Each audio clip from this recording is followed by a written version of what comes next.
வாவாத்தியார் ராமச்சந்திரனோட தாத்தா பெரிய எம்ஜிஆர் ஃபேன். அவரோட வாழ்க்கை நெறிமுறைகளை தன் பேரை வந்து கடைபிடிக்கணும் அப்படின்னு நினைக்கிறாரு. ஆனா பேரனுக்கு அந்த நெறிமுறையில சில முரண்பாடுகள் இருக்கு.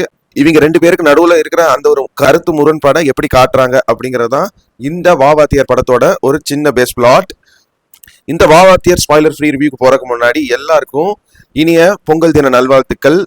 Happy Pongal holidays. எப்போ போல ஹலோ ஹாய் ஃப்ரெண்ட்ஸ், நான் தான் உங்க ஜெயராமகிருஷ்ணன் பேசுறேன். குட்டி மெசேஜ். எப்பவுமே ஒருத்தங்க உங்க கூடவே இருக்காங்கன்னா அவங்க உங்களுக்காக டைம் ஸ்பெண்ட் பண்றது உங்களுக்கு தெரிஞ்சிருந்துச்சுன்னா இல்ல தெரியாம போயிருந்தாலும் கூட இருக்கிறாங்கல்ல அப்படின்னு அந்த பர்சனுக்கு ஒரு வேல்யூ வைங்க. அது நீங்க யாருன்னு எல்லாருக்கும் காட்டும். வாவாத்தியார் இந்த படத்தோட பாசிட்டிவ்ஸ் எல்லாம் ஃபர்ஸ்ட் சொல்லிடுறாங்க. இந்த படத்துல ஹேண்டில் பண்ண ஸ்டண்ட் கோரியோகிராஃபி, சினிமோட்டோகிராஃபி, சில slow motion shots, sound design, costume work, title animation work, makeup artist, இவங்க எல்லாத்தோட ஒர்க்கும் ரொம்ப யூனிக்கா இருந்துச்சு இந்த படத்துல. அவங்களோட ஒர்க்ஸ் எல்லாம் இந்த கதையோட என்டர்டைன்மெண்ட் ஃபேக்டர் இன்க்ரீஸ் பண்ணுது. ரெண்டாவது, இந்த படத்துல ஸ்டேஜ் பண்ண ஸ்டன் கோரியோகிராஃபி இது ஸ்பெஷலா வந்து ஏன் சொல்றேன்னா வந்து பாக்குறக்கே ஏதோ ஒரு டிஃப்ரெண்ட் சினிமா பாக்குற மாதிரி ஒரு ஃபீல் இருந்துச்சு. ஆல்ரெடி எம்ஜிஆர் ஃபைட் எல்லாம் அப்படித்தானே இருக்கும் அப்படின்னு யோசிச்சா இப்ப பிரசன்ட்ல அதை எப்படி ரெப்ளிகேட் பண்ணலாம், அதுவும் சேம் எம்ஜிஆர் மேனரிசத்தோட அப்படின்னு எம்ஜிஆருக்கான ஒரு சிறப்பு அம்சங்கள் இருக்கும்ல ஃபைட்ல, அதெல்லாம் ரொம்ப நல்லா ஸ்டேஜ் பண்ணி எடுத்திருந்தாரு டைரக்டர் நலன் குமாரசாமி. மூணாவது, இந்த படத்துல யோசிச்சு பார்த்தாதான் இப்படி ஒரு டார்க் ஹியூமர் இருக்கா அப்படின்னு தெரியும். அந்த அளவுக்கு லேயர்டான்னு சொல்ல முடியல. அதை இப்படி ஒன்னு காமெடின்னு ஒருத்தர் வந்து டீகோட் பண்ணி சொன்னாதான் வந்து அதை வந்து காமெடின்னு தெரியும். இது வந்து நீங்க பாசிட்டிவாகவும் எடுத்துக்கலாம் இல்ல நெகட்டிவாகவும் எடுத்துக்கலாம். ஏன்னா அந்த அளவுக்கு ப்ராசஸ் பண்றதுக்கு நிறைய ஹியூமர் சீன்ஸ் வந்து அவரோட ஸ்ட்ராங் பேஸான டார்க் ஹியூமர்ல நலன் குமாரசாமி இந்த படத்துலயும் ஹேண்டில் பண்ணியிருக்காரு. ஒரு நியூட்ரலான பாயிண்ட்னா இது வந்து கிளீச்சேன்னு சொல்ல முடியாது, ஆனா ஒரு எக்ஸ்பெரிமெண்டா புதுசா ட்ரை பண்ணியிருக்காங்க.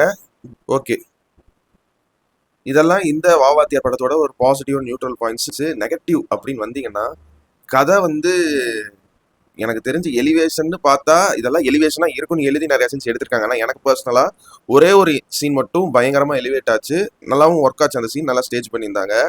மற்றபடி இது வீக்கான ரைட்டிங்கா, இந்த படம் நமக்கு தான் பிடிக்காம போச்சா அப்படின்னு இந்த படம் பார்க்கும்போது எனக்கு ஒரு டவுட் இருந்துச்சு. ஏன்னா சில சீன்ஸ் எல்லாம் நல்லா தானே எடுத்திருக்காங்க, பட் ஆனால் நம்ம யூஸ்வலாக பார்க்குற படம் மாதிரி நம்மளுக்கு வந்து ஒர்க் ஆலியா அப்படிங்கிற மாதிரி தோணுச்சு. அண்டு ராஜ்கிரண் சார் கேரக்டரை இன்னுமே அழகாக எழுதி காட்டியிருக்கலாம்.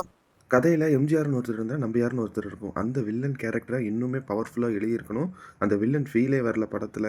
தேவையில்லாத நிறையா சீன்ஸுக்கு இம்பார்ட்டன்ஸ் கொடுத்த மாதிரி இருந்துச்சு. எக்ஸாம்பிளுக்கு சொல்லணும்னா வில்லனோட பேக் ஸ்டோரியெல்லாம் கதைக்கு எந்த அளவுக்கு என்டர்டெயின்மெண்ட் ஃபேக்டர் கூட்டுதுன்னு தெரியல. அந்த மாதிரி நிறைய சீன்ஸ் படத்தில் இருக்குது. இது வந்து ரெண்டும் கேட்ட மாதிரி கிளீச்சேவும் இல்லாமல் எக்ஸ்பெரிமெண்ட்டும் இல்லாமல் நடுவில் வந்து மாட்டி என்னமோ ஒரு குருமா பண்ணியிருக்காங்க அப்படிங்கிற ஒரு ஃபீலை தான் வந்து படம் பார்க்கும்போது எனக்கு தந்துச்சு. அண்டு இந்த படத்தோட கான்செப்ட் அண்ட் யூனிக் செல்லிங் பாயிண்ட்டுங்கிறது யோசிச்சு பார்த்தா ரொம்பவே நல்லா இருந்துச்சு. இது வந்து ஒரு ஃபேண்டசி ஜான்ராலையும் வரும், அதே மாதிரி சைக்கலாஜிக்கல் கிரைம் ட்ராமாவுமே வரும். ஜான்ராஸ் பண்ணுறது இப்போ வர படங்கள்ல ஒன்றும் புதுசு இல்லை, நிறைய படங்கள் அந்த மாதிரி வந்திருக்கு. பட் அதை ஜஸ்டிஃபைங்காக சொல்கிறாங்களா, அவங்க எடுத்துக்கிட்ட அந்த பிளாட்டுக்கு ஸ்டோரியும் ஸ்க்ரீன் பிளேவும் பிளாட்டுக்கு ஜஸ்டிஃபை பண்ணுதா அப்படின்னு கேட்டால் இது வந்து எனக்கு பர்சனலாக சுத்தமாக பண்ணலைன்னு தான் நான் சொல்லுவேன். எனக்கு அதெல்லாம் ஒர்க்கே ஆகலை. பட் ஸ்டில் ஒரு டீசெண்டான வாட்ச் தான். அண்ட் முக்கியமாக சந்தோஷ் நாராயணனோட பேக்ரவுண்ட் ஸ்கோர் நல்லாவே போட்டிருக்காரு. சில ரீமேக் சாங்ஸ் வந்து நிறைய யூஸ் பண்ணியிருக்காங்க. எனக்கு பர்சனலாக ரீமேக்ஸஸ் எல்லாமே ஒர்க் ஆச்சு. பட் ஆனால் இந்த படத்தோட சாங்கோட சேர்ந்து ஒன்று பிளெண்ட் பண்ணி புதுசாக ஒன்று கிரியேட் பண்ணியிருந்தாரு. அது எனக்கு ஏதோ பெருசாக ஒர்க் ஆன மாதிரி தெரியல படத்தில். அந்த சாங்கும் கேட்கறதுக்கு அந்த அளவுக்கு இன்ட்ரெஸ்டிங்காக இல்லை. And man of the show Karthik, அதாவது அவருக்குள்ள சைக்கலாஜிக்கலாக ஒரு 2 கேரக்டர் வந்து நடிச்சு காட்டணும். அவர் நடிக்கிறாருங்கிறது வந்து அந்த படத்துக்குள்ள நடிச்ச கேரக்டரா பிளே பண்ணவங்களுக்கு தெரியக்கூடாது. அந்த டிராமாவையும் அந்த ஆக்டிங்கையும் ரொம்ப அழகா நடிச்சிருந்தாரு.